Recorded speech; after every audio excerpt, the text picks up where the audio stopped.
바로 그날 저녁이 되매 그분께서 그들에게 이르시되 우리가 저편으로 건너가자 하시니라.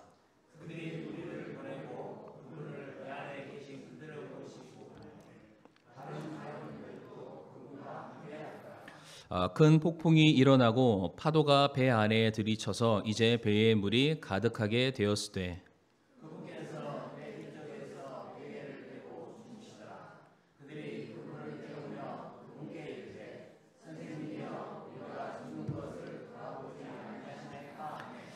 그분께서 일어나 바람을 꾸짖으시며 바다에게 이르시되 잠잠하라 고요하라 하신즉 바람이 그치고 매우 고요하게 되거늘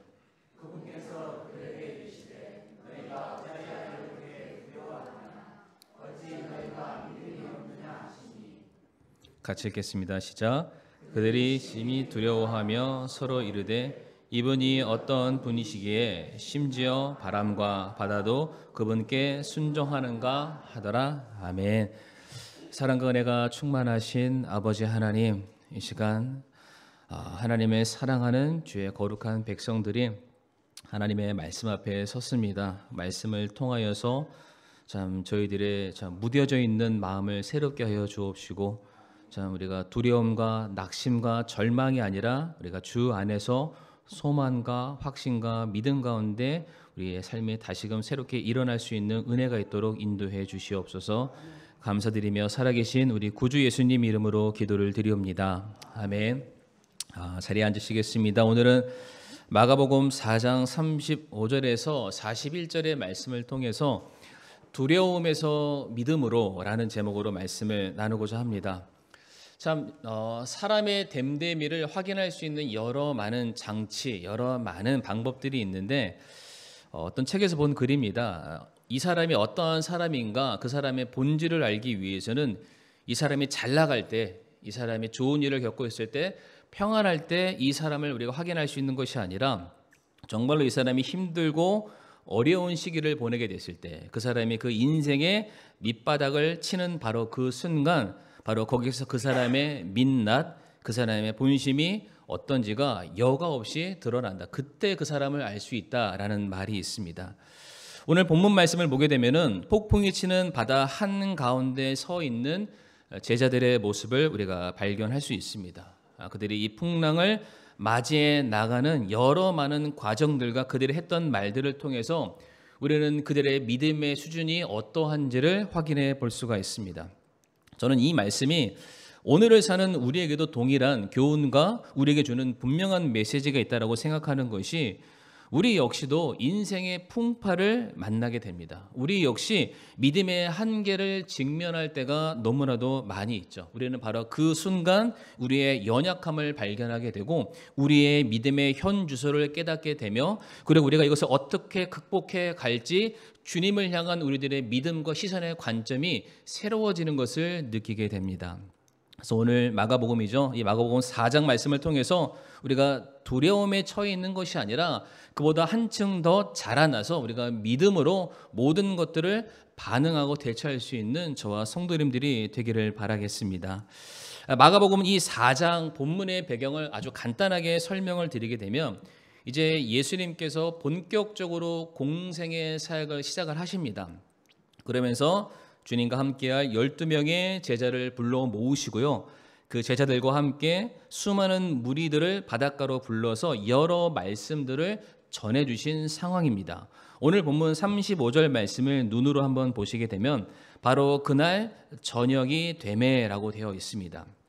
말씀의 모든 사역들을 마치시고 모든 무리들이 자기의 집으로 돌아가게 되자 이제 예수님께서는 서쪽편 갈릴리 바다에서 배를 타고 동쪽편 갈릴리로 이동하시려 합니다. 제가 지난 시간에 동편 갈릴리, 서편 갈릴리를 제가 이방인의 갈릴리, 그러니까 동쪽이 이방인의 갈릴리라는 것을 오후 시간 지도를 통해서 한번 설명드렸던 거 아마 기억이 나실 겁니다.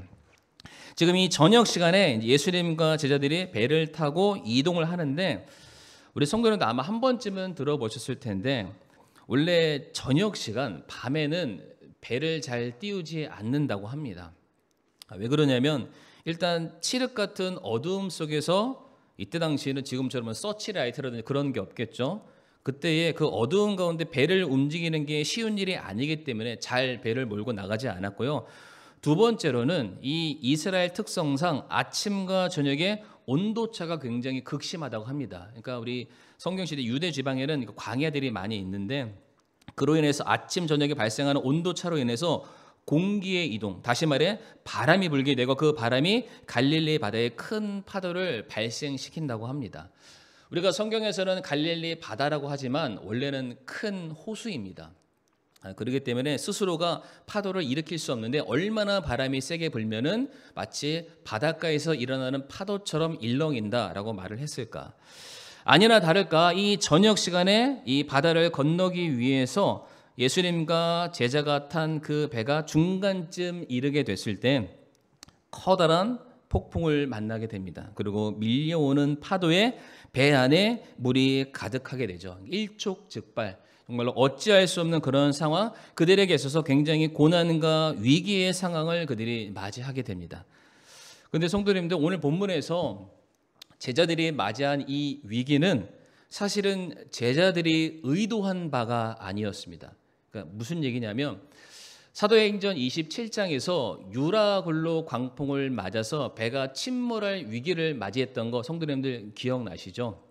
그런데 원래 그 풍랑은 안 맞을 수도 있었습니다. 그러니까 사도 바울이 가지 말자라고 얘기를 했었는데 배의 선주와 백부장이 아니다, 우리는 스케줄을 맞춰야 된다, 우리는 장사를 해야 된다, 억지로 끌고 가다가 만난 풍랑이었습니다.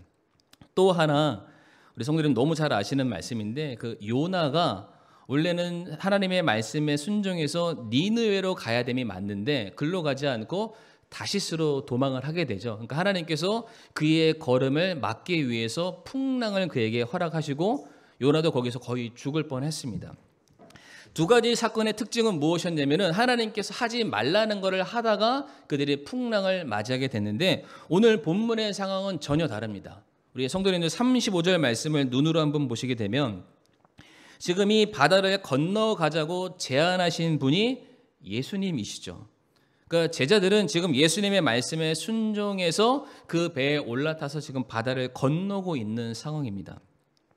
심지어 우리 사복음서 마태, 마가, 누가, 요한에 보게 되면은 이 갈릴리 바다를 중심으로 굉장히 많은 사건과 사고들이 있습니다. 그런데 그 많은 사건과 사고 중에서 제자들만 배를 타고 건너는 사건도 있습니다. 그런데 오늘 본문 말씀 보게 되면 그 배에 제자들만 있었던 것이 아니라 예수님이 함께 하셨다라고 성경은 말하고 있죠.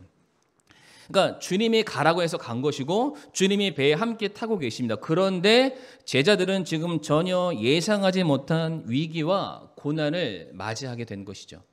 그러니까 여기서 우리가 알 수 있는 게 무엇이냐면 고난이라는 것은 꼭 우리가 뭔가를 잘못했기 때문에, 우리가 무엇인가 실수했기 때문에, 꼭 우리가 무엇인가 불순종했기 때문에 맞이하게 되는 결과가 아닐 수도 있다는 겁니다. 그러니까 내가 정말로 믿음 안에 바로 서 있어도 이와 같은 고난은 얼마든지 우리에게 주어질 수 있다. 그래서 혹여나 우리 성도님들 지금 뜻하지 않는 고난과 예기치 않는 인생의 위기를 맞고 계시다면은, 그러니까 나의 잘잘못을 떠나서 주님께서 이 일을 통해서 나에게 주시고자 하는 메시지가 무엇인가를 바라볼 수 있기를 간절히 바라겠습니다.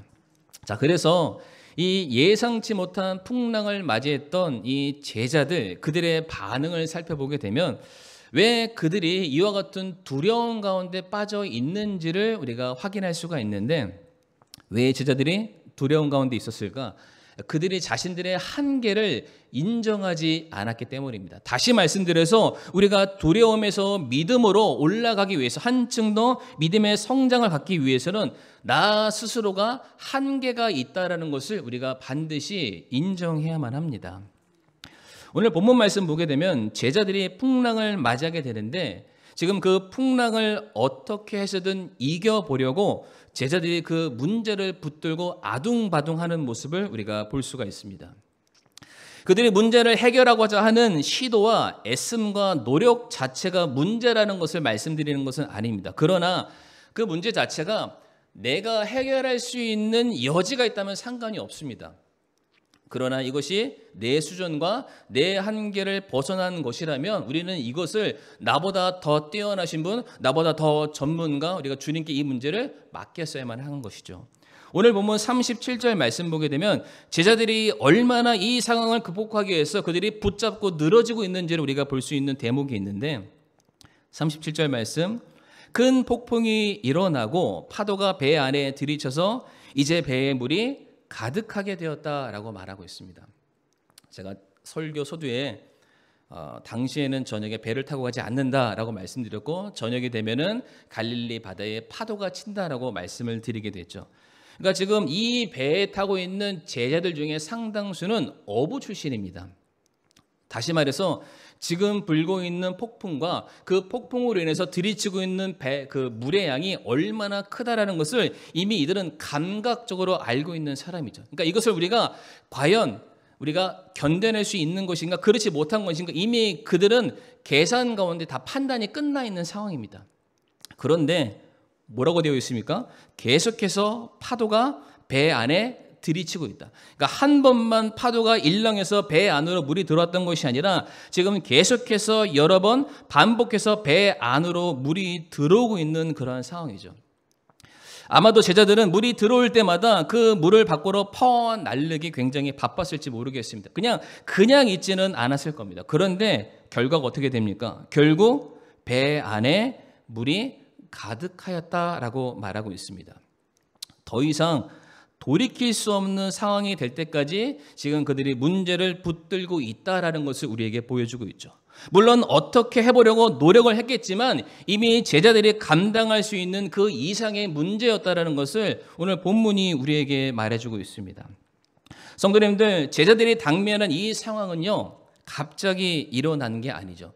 저녁이 되면 당연히 바람이 불고 당연히 풍랑이 일고 그때 배를 타고 나가면은 그 배에 물이 들이친다는 것은 모두가 다 알고 있는 그러한 사실이었습니다.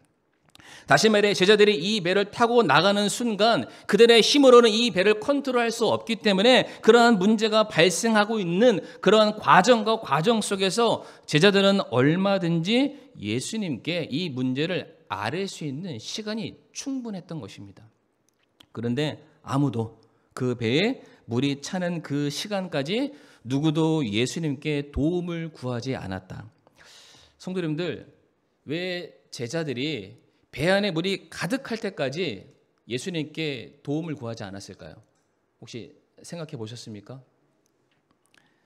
지금 그들이 서 있는 장소가 어디죠?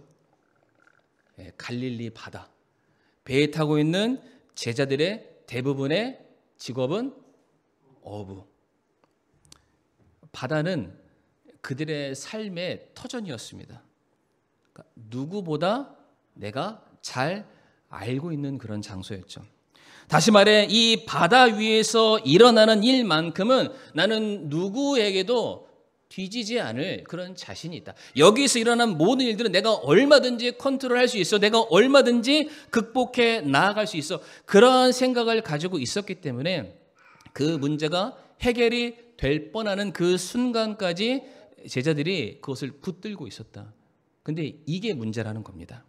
아니 제자들이 그 갈릴리 바다에 대한 수많은 경험과 수많은 지식이 그들에게 있었을지는 모르겠습니다. 그러나 결과가 어떠했습니까? 그들이 타고 있는 배에 물이 가득했다라는 것이죠. 근데 성도님들 지금 그 배 안에 누가 타고 계셨나요? 너무 당연한 질문이죠. 예수님이 계시는데 예수님은 그들이 가지고 있는 경험과 지식을 뛰어넘는 분이십니다. 주님은 바다를 만드신 분이시고요.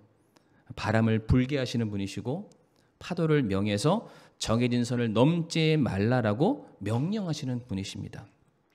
그런데 지금 그런 주님이 그들과 함께 배를 타고 계심에도 불구하고 제자들이 스스로 내가 무엇인가 할 수 있다는 전문가 행세를 했던 거예요.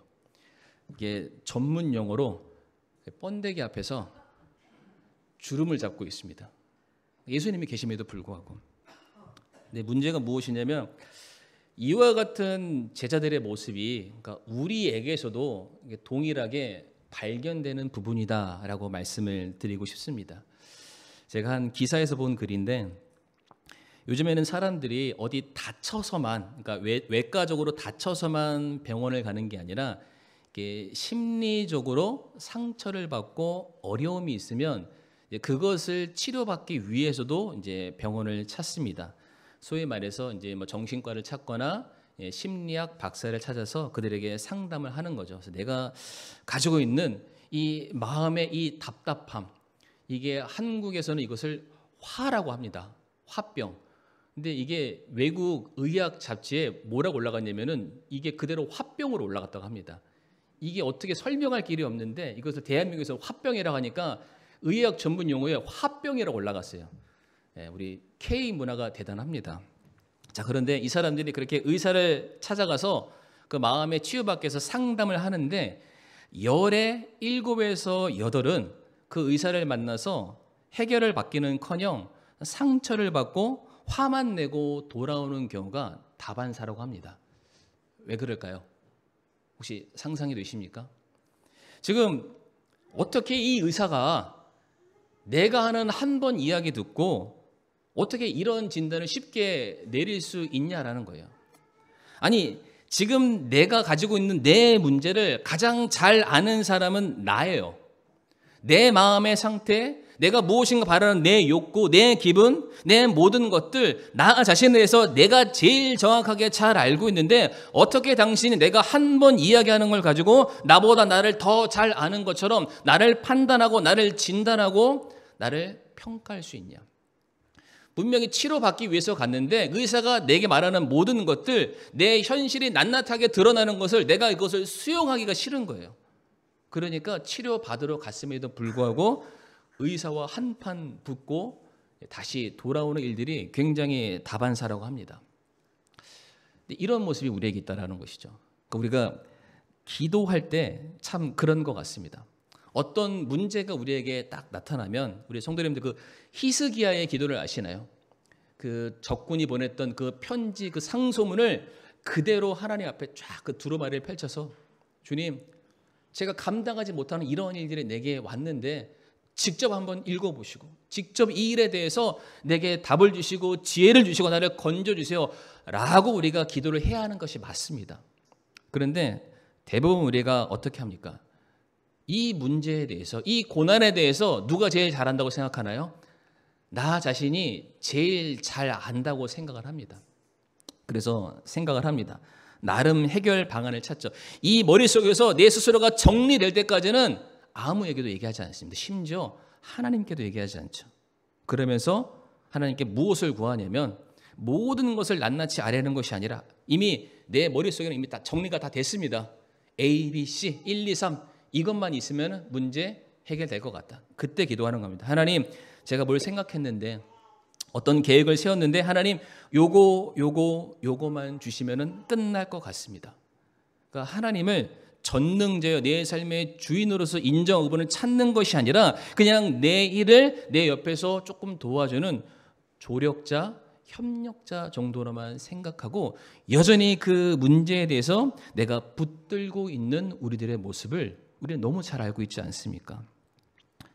물론 우리가 오해하지 말 것은 무엇이냐면 우리가 어떠한 문제를 맞이했을 때 그 문제를 해결하기 위해서 어떠한 행동을 하는 것 자체가 잘못이라고 말씀드리는 것이 아닙니다. 아니, 지금 제자들이 타고 있는 배에 물이 차고 있는데 물이 들어오는데 그것을 어떻게 그냥 넋놓고 바라보겠어요? 밖으로 퍼내야죠. 그 행위 자체가 문제는 아닌데 진짜 문제가 무엇이냐면 그 풍랑을 잠잠케 할 수 있는 분이 그들 옆에 계심에도 불구하고 그 위기를 타개할 수 있는 구원자가 옆에 계심에도 불구하고 그분께 도움을 구하지 않고 그냥 우리가 혼자서 끙끙 아둥바둥하고 있다. 전 그것이 문제가 아닌가. 우리가 아무리 바가지를 들고 그 물을 퍼낸다 한들 무슨 소용이 있겠습니까? 파도 한 번 치면은 우리의 모든 노력들이 물거품처럼 사라질 수밖에 없습니다. 그러니까 제자들이 아무리 그 바다에서 산전수전 공중전 다 겪었다 할지라도 그들은 바다를 결코 이길 수가 없습니다. 제자들이 그 바다의 문제를 극복해 나가기 위해서 할 수 있는 유일한 방법은 그들이 풍랑을 만났을 때 삶의 문제와 삶의 고난을 만나게 되었을 때 그 바다를 잠잠케 하시는 분, 그 문제 속에서도 그 바다 깊숙한 곳에서도 길을 내시는 주님을 찾는 것, 그분께 나아가는 것, 이것이 유일한 해결 방법이었던 것입니다. 근데 그거를 하지 않으니까. 근데 왜 그렇게 하지 않았을까요? 아직까지 이 문제에 대한 주도권을 내가 갖고 싶은 거예요. 내가 해결하고 싶은 거예요. 내 생각이 옳다라는 것을 입증하고 싶고, 아직 내가 그렇게 비루하지 않다, 내가 연약하지 않다, 아직 내게 힘이 있다라는 것을 보여주고 싶은 내 마음속의 욕망이 끊이지 않았기 때문이죠. 그러나 성도님들, 그렇게 우리가 붙들을수록 이것만 잊지 마시길 바랍니다. 계속해서 우리 인생의 배 안에는 뭐가 들어오고 있나요? 물이 계속해서 들어오고 있습니다. 그러므로 사랑하는 성도님들, 인생의 풍랑을 만나시게 될 때 가장 먼저 예수님께 나아가시길 바랍니다. 성도님들의 한계를 인정하시길 바랍니다. 그러니까 우리로서는 안 됩니다. 나로서는 연약한데 주님으로는 모든 것이 가능합니다. 그 믿음이 우리들에게 있기를 원합니다. 시편 34편 15절과 17절 말씀 보면 이런 말씀이 있죠. 주의 눈은 의로운 자들 위에 머무시며 그분의 귀는 그들의 부르짖음에 열려 있도다. 그러니까 주님이 누구를 의롭다라고 말씀하시냐면은 자기에게 찾아와서 부르짖는 자를 의롭다고 하십니다. 그 사람이 어떠한 특정한 착한 행동을 했고 남들 보기 어떤 선한 공적을 쌓았기 때문에 그를 의로운 자라고 말씀하신 것이 아니라 주님을 향해 나아왔잖아요. 주님 옆에 자신의 부족함을 인정했잖아요. 주님만이 전능하심을 선포한 그 사람을 향해서 주님의 눈이 그를 의롭다라고 말씀하십니다. 근데 반대로 16절에 주의 얼굴은 악을 행하는 자들을 대적한다. 누가 악을 행하는 자들일까요? 살인하고 폭력하고 도둑질하고 이런 사람들이 악한 사람일까요? 아니죠. 17절 말씀, 의로운 자들이 부르짖음에, 의로운 자들은 주님을 찾고 주님을 인정하죠. 주께서 들으시고 그들의 모든 고난에서 그들을 건지신다라고 되어 있습니다. 성도님들, 누가 악한 자일까요? 하나님 보시는 입장에서는 부르짖지 않는 사람들, 주님을 인정하지 않는 사람들, 스스로의 한계를 어떻게 해서든 부인하고 자기 힘으로 해보려는 모든 사람들, 자기의 인생을 스스로 주도해 가려는 그 사람들을 주님께서는 그들이 악하다라고 말씀하세요. 성도님들, 바다를 안다고, 내 인생을 안다고 스스로 앞장서지 마시고 바다를 만드시고 우리를 만드신 창조주 우리 주님 앞에 나아가는 저와 성도님들이 되기를 간절히 바라겠습니다. 정말 인생의 풍랑 앞에서 그것을 극복할 수 있는 것은 역설적이죠. 내 한계를 인정하면 우리가 그것을 넘어설 수가 있습니다. 두 번째로 우리는 예수님을 신뢰해야만 합니다. 그러니까 제자들이 두려움 가운데 빠져있던 이유는 예수님을 몰랐기 때문이에요. 몰랐으니까 신뢰할 수 없죠. 신뢰할 수 없는 관계를 맺고 있기 때문에 예수님이 계심에도 불구하고 그들이 두려움 가운데 있었던 것입니다. 다시 말해 그 두려움을 타개하기 위해서 필요한 것은 예수님에 대한 신뢰의 회복입니다. 오늘 본문 38절 말씀 보게 되면 제자들이 예수님을 어떻게 생각했는지를 우리가 확인해 볼 수 있는데 38절에 제자들이 배 뒤쪽에서 주무시고 계시는 예수님을 선생님이여 라고 부르고 있습니다. 선생님이요. 성도님들, 이게 나쁜 호칭은 아닙니다. 그러니까 그들의 인생에 여러 많은 필요들, 성경의 가르침을 주시기 때문에 예수님이 그들의 그러니까 스승, 선생님인 것은 맞습니다. 그런데 이들은 예수님을 아직까지 뭐로 인정하지 않았던 것인가요? 주로 인정하지 않았던 거예요. 그 예수님이 살던 그때가 로마 시대잖아요. 그때는 주종의 관계, 그러니까 주종의 관계는 종은 절대적으로 주인의 소유물입니다. 그러니까 종은 주인에게 어떠한 말도 할 수 없습니다. 죽음의 자리에 나를 던지면 거기서 죽는 것이 종의 역할이죠. 그러니까 만약에 예수님과 제자의 관계가 주종의 관계, 주인과 종의 관계로 맺어졌다면 제자들은 지금 예수님을 향해서 어떠한 원망과 어떠한 불평도 할 수가 없습니다. 근데 제자들이 마음속에 뭐가 있었냐면 그냥 예수님은 내가 모르는 성경 지식 몇 개나 더 알려주시는 선생님 정도야 라고만 그들이 인식을 하고 있었던 거예요. 그래서 심지어 예수님께서 그들을 위해서 놀라운 기적을 베푸셨는데 그들이 예수님에 대한 무지가 얼마나 많았던지 41절 말씀에 이분이 어떤 분이시기에 심지어 바람과 바다도 그분께 순종하는가 라고 말합니다. 이게 여기서 원래는 아멘 하시면 안 됩니다.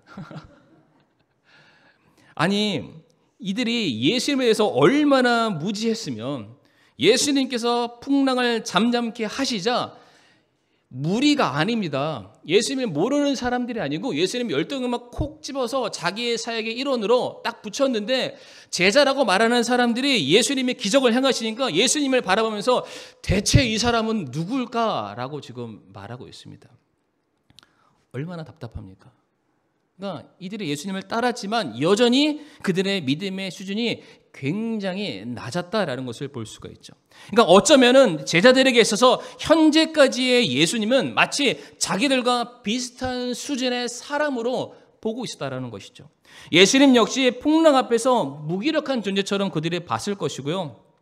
자신들이 지금 겪고 있는 이 위기 앞에서 아무 일도 하지 못하는 무기력한 존재처럼 아마 그들이 인식했던 것 같습니다. 그러니까 아니 선생이라는 분이 우리를 이 잘못된 곳으로 인도해서 우리를 죽게 하시나이까 대체 선생의 자격은 있기나 한 것입니까? 라고 말하면서 오히려 스승 되신 예수 그리스도를 비난하는 일을 그들이 지금 자처하고 있다는 것이죠. 그런데 성도님 오늘 말씀 보게 되면 주님이 어떤 분이신가요? 풍랑 가운데서도 잠을 주무시는 분이십니다.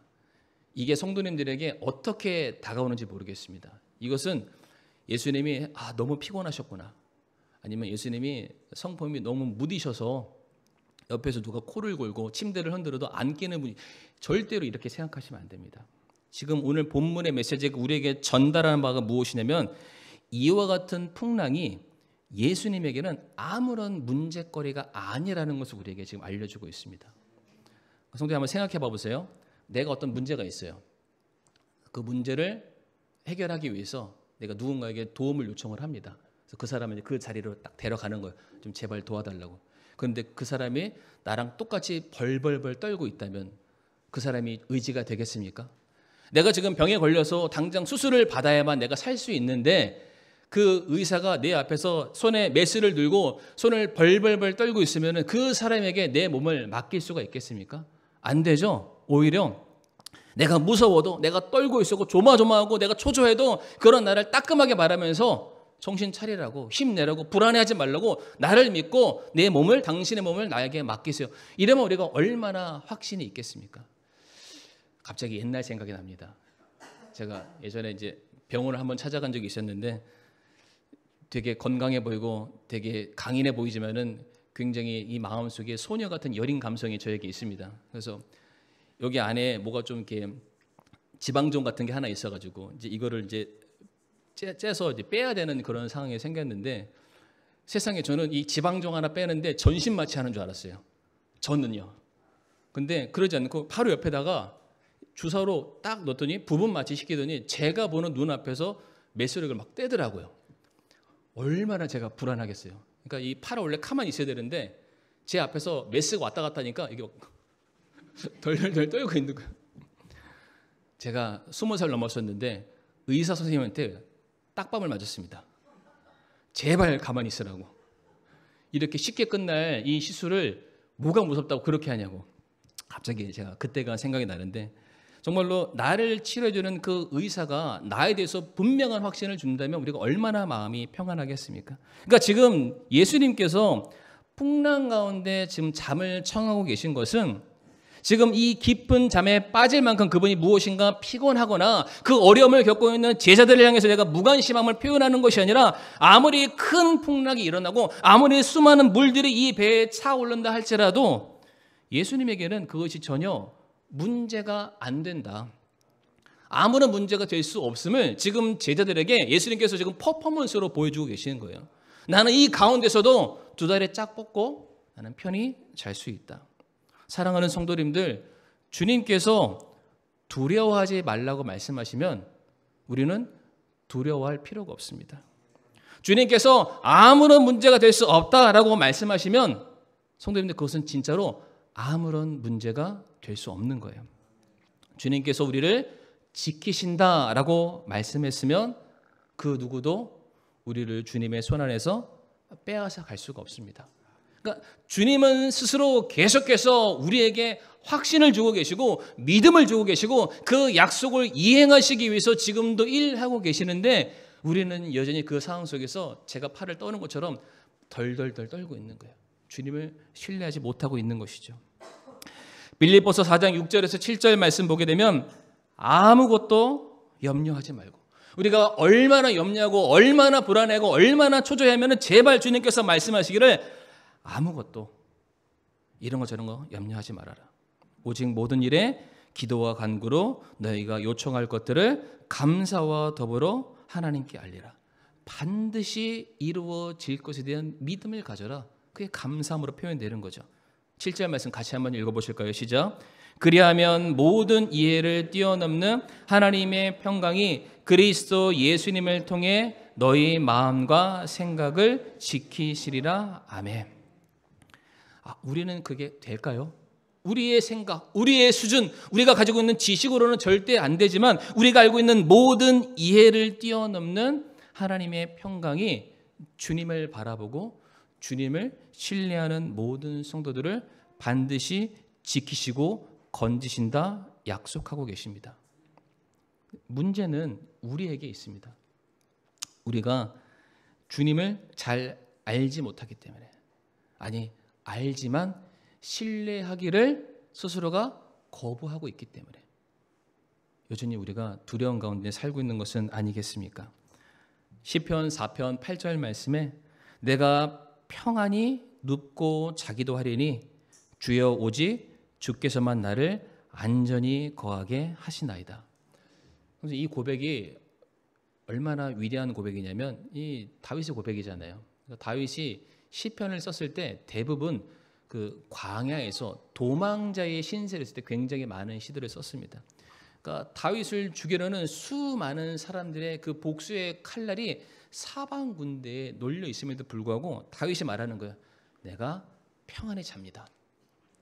잠자는 거에 포커스 있는 것이 아니라 내가 주 안에서 이렇게 제가 안식을 누리고 있습니다. 오직 주께서만 나를 안전하게 거하게 하신다. 제 아무리 집채만한 파도가 온다 할지라도, 우리 인생에 예기치 못한 풍파가 내게 찾아온다 할지라도 그 무엇도 우리를 주님의 사랑에서 끊을 수 없으며 누구도 우리를 그 손에서 빼앗아갈 자가 없음을 믿으시기를 바랍니다. 그럼 우리 사랑하는 성도님들, 우리들의 인생에 때때로 예기치 못한 그런 어려움이 찾아올 때 우리가 어떤 마음을 가져야 된다고요? 우리가 주를 신뢰하는 마음. 그래서 40절에 예수님께서 이렇게 말씀하세요. 그분께서 그들에게 이르시되 너희가 어찌하여 이렇게 두려워하느냐? 어찌 너희가 믿음이 없느냐? 두려움과 믿음 없음을 동일하게 우리에게 말씀하고 계십니다. 우리가 예수님을 알지 못하면 예수님을 신뢰할 수 없습니다. 신뢰하지 못하면 우리는 두려움 가운데 살아갈 수밖에 없죠. 사랑하는 성도님들, 오늘 본문을 통해서 주님께서 우리에게 이렇게 말씀하십니다.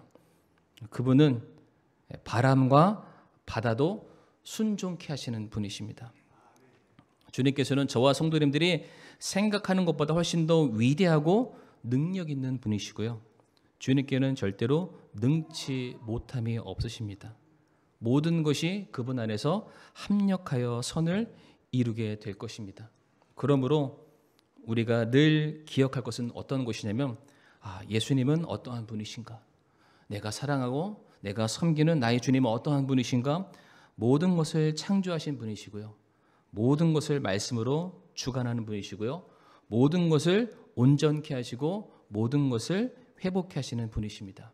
아무리 우리가 맞이하는 삶이 뒤흔들리고 파도가 몰아치고 물이 가득 차도 거기에서 우리를 안전하게 건져내시는 분은 우리 주님밖에 없습니다. 우리가 그 주님을 향한 그 믿음이 바로 서 있으면 우리는 두려움이 아니라 오늘도 확신과 소망 가운데 살아가게 될 줄을 믿습니다. 그래서 이 시간 우리 성도님들, 이 시간 우리가 함께 말씀에 대해서 우리가 하나님께 기도로서 나아가는 시간을 갖기를 원하는데요. 우리가 고난과 시련, 역경 앞에서 두려워하는 그런 삶을 사는 것이 아니라 정말로 만물을 주관하시는 우리 주님을 두렵고 떨림으로 우리가 먼저 그분을 찾고 그분께 우리들의 인생을 맡겨드리기를 원합니다. 우리 성도님들 정말 가정 속에서 재정적인 어려움, 건강에 관련된 자녀의 어려움들 어떻게 해서든 내가 그것을 끝까지 해결해 보고자 내가 붙잡고 있는 그런 많은 일들이 있을 텐데 오늘 이 시간 우리가 주님의 발 앞에 다 내려놓을 수 있기를 원합니다. 우리가 아무리 물로 퍼내려 해도 우리가 해결할 수 없죠. 그러나 그것이 주님께 넘겨가는 순간 모든 문제는 해결받을 수 있습니다. 우리가 이것을 놓고서 이 시간 잠시 우리가 하나님께 기도로 좀 나아가는 시간을 함께 갖도록 하겠습니다.